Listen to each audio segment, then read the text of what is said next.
ద్రాక్షారామంలోని Manappuram finance limited బ్రాంచ్లో భారీ మోసం వెలుగు చూసింది.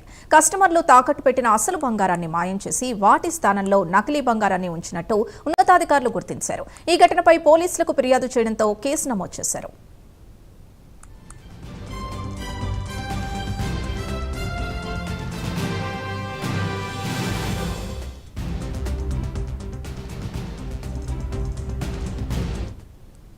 Manappuram finance east Godavari region area head గా పనిచేస్తున్న పల్లేడ భానుప్రసాద్ ఈ నెల 24న వార్షిక ఆడిటింగ్ నిర్వహించారు. ఈ తనిఖీల్లో 8 మంది వినియోగదారుల గోల్డ్ ప్యాకెట్లలో అసలు బంగారానికి బదులుగా నకిలీ బంగారం ఉన్నట్లు గుర్తించారు. మాయమైన ఈ బంగారం మొత్తం బరువు సుమారు 151 గ్రాములు కాగా దీని విలువ దాదాపు 19,63,000 రూపాయలు ఉంటుందని అధికారులు నిర్ధారించారు.